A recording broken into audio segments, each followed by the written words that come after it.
प्रभु यीशु मसीह के मधुर और मीठे नाम से आप सभी को जय मसीह की। आज परमेश्वर के वचन में आप सभी का स्वागत है। परमेश्वर पिता आज अपने वचनों के द्वारा आप सबको बहुत आयत से आशीष को दे। पिता परमेश्वर आज अपने वचनों के द्वारा आपसे बोली और बातचीत करें। आज हम जिस विषय को सीखेंगे वो ये है कि हम कैसे सुरक्षित रहें। और प्रत्येक व्यक्ति अपने जीवन में सुरक्षा के लिए कई उपाय को करता है। लोग अपने धन की सुरक्षा के लिए उसको बैंक में रखते हैं, अपने सोने चांदी की सुरक्षा के लिए उसे लॉकर में रखते हैं, और अपने घर की सुरक्षा के लिए वो गार्ड को नियुक्त करते हैं। अपने बच्चों की भविष्य की वो सुरक्षा करना चाहते हैं। अपने जीवन की वो जिस प्रकार से वो प्रयास करे, वो प्रयास करके अपने जीवन की रक्षा करते हैं। वो अच्छा हेल्थ इंश्योरेंस करते हैं ताकि आने वाले टाइम में उसको अच्छा स्वास्थ्य का लाभ मिल सके, अच्छी चिकित्सा का लाभ मिल सके, और इस प्रकार से वो अपने जीवन को सुरक्षित करना चाहता है। परंतु फिर भी मनुष्य अपने जीवन में असुरक्षा को महसूस करता है। वो अपने जीवन में चिंताओं को महसूस करता है, अपने जीवन में व्याकुलताओं को महसूस करता है। और आज मैं परमेश्वर के वचन से तो इसी बात को आपको बताना चाहती हूँ कि आप कब सुरक्षित रह सकते हैं। परमेश्वर का वचन यूहन्ना 10 उसका 10 में लिखा है। यहाँ लिखा हुआ है, चोर किसी और काम के लिए नहीं, केवल चोरी करने, हत्या करने, घात करने और नष्ट करने के लिए आया है। यानी कि शैतान के बारे में लिखा है कि शैतान क्या है? चोर है, और वो चोरी करने का काम करता है। और ना सिर्फ चोरी करता है परंतु घात भी करता है और हत्या भी करता है। परंतु यीशु मसीह कहता है, मैं इसलिए आया कि मैं तुम्हें जीवन दूं, वरन बहुत आयत का तुमको जीवन देने के लिए आया। और यीशु मसीह ना सिर्फ हमें इस पृथ्वी का जीवन, परंतु हमें बहुत आयत का जीवन का अर्थ होता है अनंतकालीन जीवन को भी वो देने के लिए आया। वो हमसे इतना प्रेम करता है कि वो उसने अपना जीवन हमारे लिए दिया ताकि हम जीवन पाए। उसने जीवन को देने के लिए उसने अपने जीवन का बलिदान कर दिया ताकि हम उस पर विश्वास करने के द्वारा हम अनंतकालीन का जीवन को प्राप्त करें। वो आपसे प्यार करता है, परंतु शैतान जो है वो चोर है। वो चोर चुपचाप से चोरी करता है हमारे जीवन में, क्योंकि मनुष्य अगर चोर कब आएगा ये पता होता तो क्या करता, अपनी हर प्रकार से सुरक्षा कर लेता। लेकिन मनुष्य जब नहीं जानता, ऐसे समय जब मनुष्य असावधान रहता, ऐसे समय शैतान घुसता है और वो चोरी करता। और मैं आपको बता दूं, शैतान इतना बड़ा चोरी किया कि परमेश्वर को अपनी पहली एक सृष्टि को नष्ट करना पड़ा। क्या आप जानते हैं कि शैतान ने किस प्रकार से चोरी किया? जब आप उत्पत्ति 6वां अध्याय को पढ़ेंगे तो वहां इस प्रकार से परमेश्वर का वचन कहता है, और जब मनुष्य भूमि के ऊपर बहुत बढ़ने लगे और उनकी बेटियां उत्पन्न हुई, तब परमेश्वर के पुत्रों ने मनुष्य की पुत्रियों को देखा, वे सुंदर हैं, और उन्होंने जिसे चाहा उससे विवाह कर लिया। तब यहोवा ने कहा, मेरा आत्मा मनुष्य के साथ सदा लो विवाद करता ना रहेगा, क्योंकि मनुष्य भी शरीर है और उसकी आयु 120 वर्ष होगी। और यहाँ पर जब हम परमेश्वर के वचन में हम देखते हैं तो ये परमेश्वर के पुत्रों के बारे में लिखा। और अय्यूब उसका पहला अध्याय उसके 6वें पद को पढ़ते हैं तो इस प्रकार से लिखा, एक दिन यहोवा परमेश्वर के पुत्र उसके सामने उपस्थित हुए और उनके बीच शैतान भी आया। और ये परमेश्वर के पुत्र कौन है? ये परमेश्वर के पुत्र वो स्वर्गदूत हैं जो परमेश्वर की आज्ञा का उल्लंघन किए, जिन्होंने परमेश्वर से बलवा किया। ये वो लूसीफर के संगी हैं, उसके साथ रहने वाले वो दूत हैं जिनको परमेश्वर की दूत की उपमा दी जा रही है। परमेश्वर की दूत की उपमा स्वर्गदूतों के लिए दी जाती थी, और ये वो भ्रष्ट स्वर्गदूत हैं जिन्होंने मनुष्य की पुत्रियों के साथ विवाह किया। और आपने पुराने समय में या पुरानी कथाओं में आपने बड़े बड़े दानवों के बारे में सुना होगा। ये दानव कहां से उत्पन्न हुए? क्या कभी आपने जाना? ये बड़े बड़े दानव सूरवीर के बारे में जब आप कथाओं को सुने तो क्या आपने सोचा कि इस पृथ्वी में मनुष्य के बीच में ये दानव कहां से आ गए थे? लेकिन आज परमेश्वर का वचन हर बात को स्पष्ट करता है। और जब हम उत्पत्ति 6वां अध्याय को देखते हैं तो लिखा है, परमेश्वर के पुत्रों ने मनुष्य की पुत्रियों को जो सुंदर है देखकर उससे विवाह किया। और परमेश्वर का वचन कहता है, मैं सदा लो मनुष्य से वाद विवाद करता नहीं रहूंगा। मेरी आत्मा मनुष्य से सदा लो वाद विवाद नहीं करेगी, क्योंकि वो तो शरीर है। उन दिनों पृथ्वी पर दानव रहते थे और उनके पश्चात बोलते हैं, लिखा है, जब परमेश्वर के पुत्रों ने मनुष्य की पुत्रियों के पास गए तो लिखा है उनसे जो पुत्र उत्पन्न हुए वे सूरवीर हुए, परमेश्वर का वचन कहता है, और जिनकी कीर्ति प्राचीन काल में क्या है, प्रचलित है।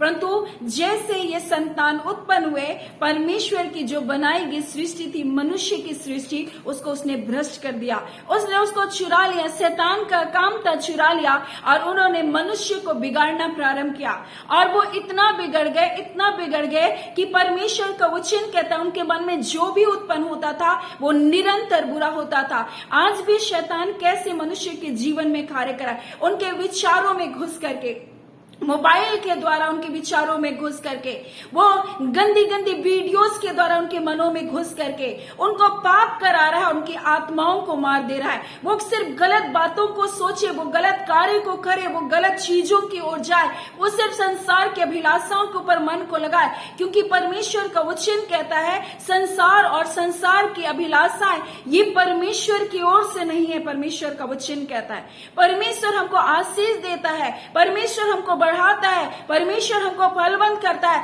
परमेश्वर हमारे जीवन को भरपूरी की आशीष को देता है, क्योंकि यीशु मसीह कहता मैं आया कि वो जीवन पाए। उसने हमें जीवन देने के लिए अपने जीवन को दे दिया।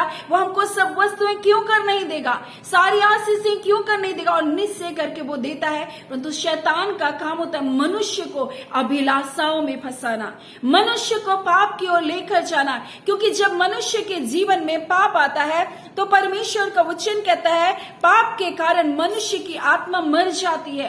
पाप के कारण हम देखते हैं वो शैतान जो होता है आत्मा को क्या करता है, चुरा लेता है, उसको घात करता है, उसको हत्या करता है, उसको परमेश्वर से दूर ले जाता है, परमेश्वर की पवित्रताई से दूर ले जाता है, परमेश्वर के सत्य से दूर ले जाता है, उनको झूठ में फंसा देता है और पाप मनुष्य को नष्ट कर देता है मेरे प्रियो। और यही काम वहां पर उन स्वर्गदूतों ने मनुष्य की पुत्रियों के साथ विवाह करके किया और उन्होंने उनको भ्रष्ट कर दिया।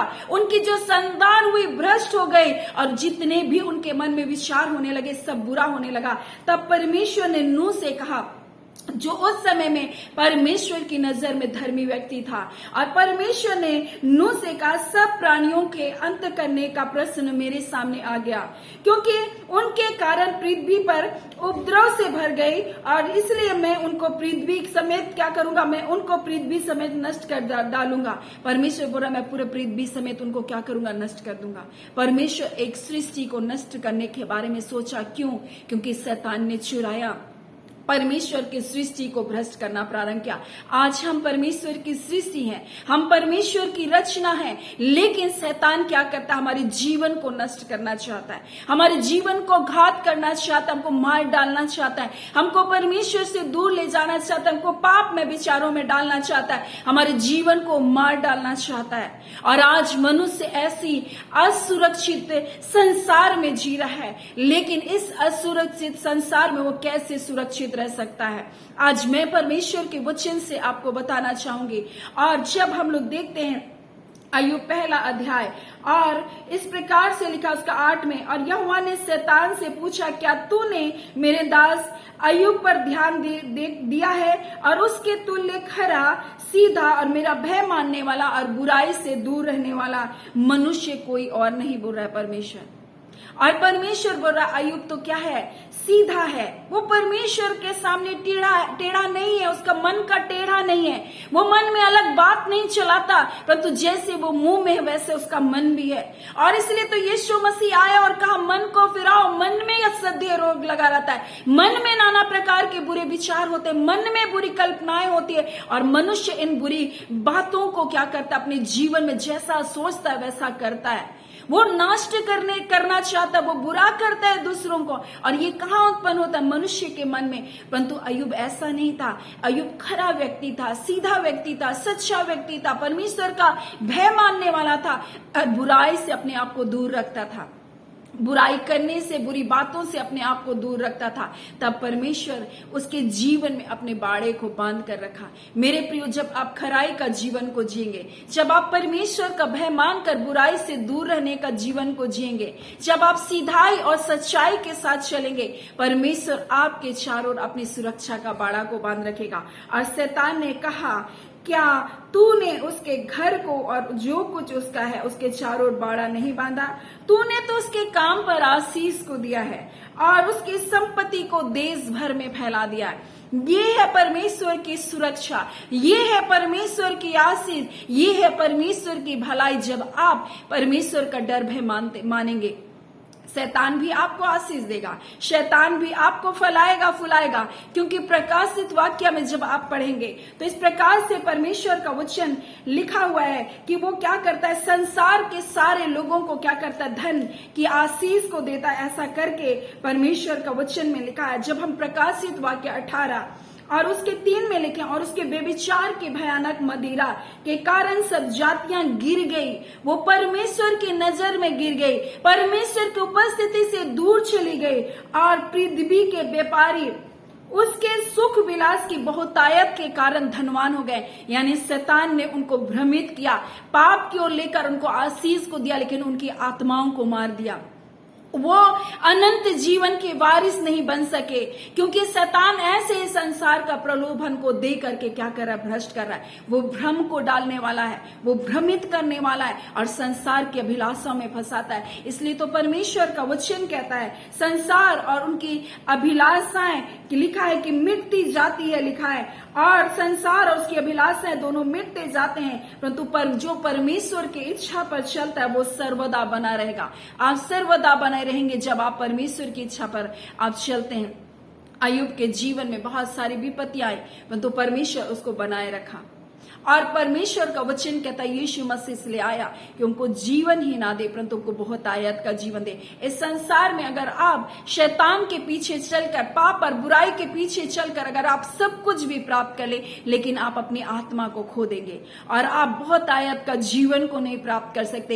एक सृष्टि परमेश्वर से इसलिए दूर हो गई क्योंकि शैतान ने उनको भ्रमित किया, शैतान उनके जीवन को चोरी किया, उनको घात किया, उनको नष्ट कर दिया। परमेश्वर की सृष्टि नष्ट की गई क्योंकि शैतान ने उनको भ्रष्ट कर दिया। उनके अंदर जो कुछ उत्पन्न हो रहा था, निरंतर बुरा हो रहा था, परमेश्वर ने कहा अब मुझे इस मनुष्यों को नष्ट करने का प्रश्न मेरे सामने आ गया, क्योंकि ये परमेश्वर से दूर चले गए। परमेश्वर अपनी महिमा के लिए हमें बनाया है, लेकिन जब हम पाप और बुराई करते हैं, अशुद्धता पवित्रता का जीवन को जीते हैं, तो एक दिन इसी प्रकार से शैतान भी हमारे जीवन को नष्ट करने की ओर लेकर जा रहा है। सो आज परमेश्वर अपने वचन के द्वारा हमें बताना चाहता है, अगर हम सुरक्षित रहना चाहते हैं तो हम बुराई से अलग का जीवन जिए, हम धार्मिकता का जीवन को जिए, हम मसीह यीशु की धार्मिकता में अपने जीवन को जिए, हम सिधाई का जीवन को जिए, हम खराई का जीवन को जिए, ना कि हम बुराई और पाप और अधर्मिकता में अपने जीवन को जिए।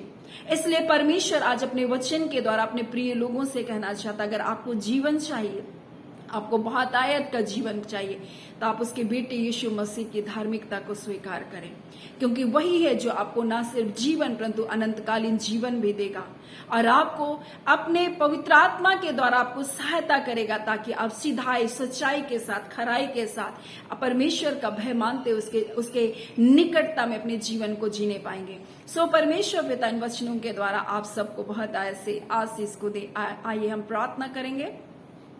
हालेलुया, धन्यवाद देते हैं जीवते सच्चे सामर्थ्य पिता परमेश्वर, प्रभु यीशु मसीह के मधुर मीठे नाम से अबा परमेश्वर आपके निकटता, आपकी हुजूरी में आते हैं।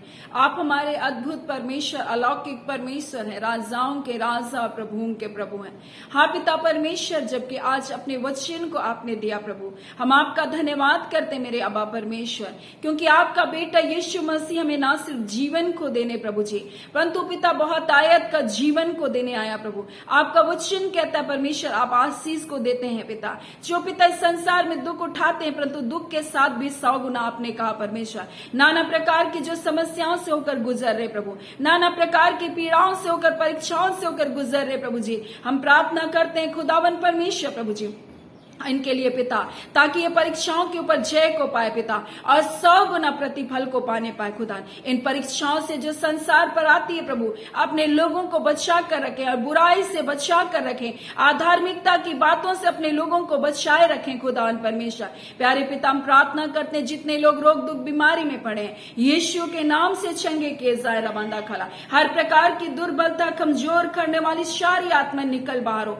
अंधकार की सारी दुष्ट बलवंतों की आत्माओं को परमेश्वर, जो आपके बच्चों की जिंदगी को नष्ट करने के लिए, चुराने के लिए कार्य करती है प्रभु, हम यीशु नासरी के नाम से उसे बांधते हैं खुदावन। इसी घड़ी खुदावन परमेश्वर आपके प्रिय लोगों के जीवन में अपने बेटे यीशु के लहू का बाड़ा को परमेश्वर लगा दीजिए। हाँ पिता, प्रत्येक परमेश्वर प्रत्येक के जीवन पर प्रभु जी अपनी मुहर को लगा दीजिए, ताकि परमेश्वर ये अपनी आत्मा को परमेश्वर पिता, हाँ पिता, संसार की वस्तुओं के लिए बेचने ना पाए। हाँ पिता, अपनी अभिलाषाओं के लिए अपने शरीर को बेचने ना पाए प्रभु जी। हाँ पिता, पापों में अपने जीवन को ना गंवाने पाए प्रभु जी। हाँ पिता, वेश्यावृत्ति में अपने जीवन को ना गंवाने पाए प्रभु जी। आज इससे निकल मारो मेरी बेटियों, ये तुम्हारा जीवन नहीं है कि तुम इन पापों में अपने जीवन को जीने लगो। तुम्हारा देह परमेश्वर के पवित्र आत्मा का मंदिर है। उन पापों को छोड़कर निकल भागो। वो जगह तुम्हारी नहीं है मेरे बच्चों, वो पाप का स्थान तुम्हारा नहीं है। तुम्हारा देह परमेश्वर के पवित्र आत्मा का मंदिर है। तुम अपनी आत्मा को इन शैतान के कार्य में, शैतानिकता के कार्य में अपनी आत्मा को ना भेज देना मेरे बच्चों। ऐ मेरे पिता, आज अपने बच्चों से आपने बोला और बातचीत किया है प्रभु जी। आप अपने बच्चों को प्रभु जी अपनी अद्भुत सुरक्षा में ले रखे पिता। हम आपका धन्यवाद करते हैं पिता, हम आपकी स्तुति करते हैं पिता। आप अपने बच्चों को अपनी महिमा से परमेश्वर प्रभु जी परिपूर्ण करे। वो महिमा परमेश्वर, जो तेज परमेश्वर आपके लोगों के ऊपर परमेश्वर प्रभु जी बहने पाए। ऐ खुदावन परमेश्वर, ये आपके आत्मा के चलाए चलने पाए। खुदावन परमेश्वर पिता, आज के दिन की हर एक आशीष, भलाई, सुरक्षा के लिए आपका धन्यवाद। आपके लोग जो कार्य करने निकलते हैं पिता, आते और जाते हैं पिता, अपने अद्भुत सुरक्षा में रखें। आपके दूत इन्हें छावनी किए हुए लेकर जाए, लेकर आए खुदावन। प्यारे पितन के कार्य पर, हाथों के कार्य पर आशीष को दे। हर एक के बिजनेस को हम ब्लेस करते हैं प्रभु जी। हाँ पिता परमेश्वर, जो छोटे छोटे व्यवसाय को करते हैं प्रभु जी, हम उन्हें ब्लेस करते हैं यीशु के नाम से। उनके काम और धंधे खुले यीशु के नाम से। जिनका बिजनेस ठप हो चुका, यीशु के नाम से खुलने पाए। हाँ पिता परमेश्वर, जो लोग निर्बलता, दुर्बलता में, शरीर की अस्वस्थता में परमेश्वर, दर्द और पीड़ा में, आज यीशु के नाम से चंगे किए जाए। हर पैर का दर्द, हाथ का दर्द प्रभु जी, हाँ पिता परमेश्वर, गले की समस्या प्रभु जी, जो गले परमेश्वर की हड्डियां परमेश्वर पिता में दर्द है प्रभु जी, हाँ पिता परमेश्वर, जो गले परमेश्वर प्रभु जी इधर उधर नहीं कर सकते, आज यीशु के नाम से वो बंधन को हम तोड़ते हैं प्रभु जी। आज इसी घड़ी प्रभु जी अपने लोगों को आप छू रहे हैं पिता, आपका धन्यवाद। जो हाथों को नहीं उठा पा रहे, आज यीशु के नाम से वो हाथों को उठाने पाए। हाँ पिता परमेश्वर, जो अपने गले को दाएं बाएं नहीं मोड़ पा रहे, आज यीशु के नाम से अपने गले को मोड़ने पाए। ऐ खुदा, जो खा नहीं पा रहे, चबा नहीं पा रहे, हाँ पिता समस्या दांतों में प्रभु, मसूड़े में, आज यीशु के नाम से वो समस्या जाती रहे। हाँ पिता, आंखों की समस्या जाती रहे प्रभु जी। हाँ पिता, कानों का बहरापन जाता रहे यीशु के नाम से। ऐ खुदावन परमेश्वर, अपने लोगों को आपने छू लिया। हाँ पिता परमेश्वर, आपका धन्यवाद देते हैं। खुदावन परमेश्वर पिता, जितने प्रिय लोग प्रतिदिन इन सेवकाई में जुड़ते, हमने ब्लेस करते हैं, उनके परिवार पर आपका आशीष, आपका अनुग्रह हो। जो परिवारों में अनबन है प्रभु जी, मनमुटाव है प्रभु जी, मतभेद है प्रभु जी, यीशु के नाम से सारे बॉन्डेज को तोड़ते। मेल मिलाप का आत्मा कार्य करे प्रभु, एकता का आत्मा कार्य करे प्रभु। हर कड़वाहट, कटुता, बैरभाव, निंदा, अपमान की सारी बातें परिवारों से निकल बाहर हो। पति पत्नी का मन एक हो जाए यीशु के नाम से। अंधकार की सारी शक्तियां टूट जाए यीशु के नाम से। प्यारे पिता, आपका धन्यवाद देते हैं। आपने अपने लोगों को छू लिया पिता, जय और छुटकारे को दिया पिता, आपका धन्यवाद। प्रार्थना में यीशु के नाम से मांगती हूँ, दया से अनुग्रह से ग्रहण कर लीजिएगा। आमीन। परमेश्वर पिता आप सबको बहुत दया से आशीष को दे। आमीन।